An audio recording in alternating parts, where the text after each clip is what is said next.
Right ఇక డీటెయిల్స్లోకి వెళ్తే కాసేపట్లో ఏపీ కేబినెట్ సమావేశం కానుంది. ఇక సీఎం చంద్రబాబు అధ్యక్షతన సచివాలయంలో శాసన మండలి భేటీ జరగనుంది. దేశ చరిత్రలో ఏపీలో అతిపెద్ద విదేశీ ప్రత్యక్ష పెట్టుబడికి ఆమోదం తెలపనుంది.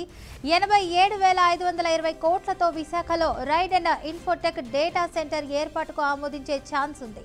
కేబినెట్లో మొత్తంగా 1,14,824 కోట్ల పెట్టుబడులకు ఆమోదం లభించనుంది. 26 ప్రాజెక్టుల ద్వారా 67,218 మందికి ఉద్యోగ అవకాశాలు వచ్చే అవకాశం ఉందని అంచనా వేస్తున్నారు. ఇక అమరావతిలో 212 కోట్లతో నిర్మించనున్న గవర్నర్ నివాసం రాజ్ భవన్ నిర్మాణానికి ఆమోద ముద్ర వేయనున్నారు. ఇక కృష్ణా నది ఒడ్డున అమరావతి గవర్నమెంట్ కాంప్లెక్స్ నిర్మాణంలో భాగంగా రాజ్ భవన్ నిర్మాణం జరగనుంది. వీటితో పాటు పలు కీలక అంశాలపై మంత్రి మండలి చర్చించనున్నట్లు సమాచారం.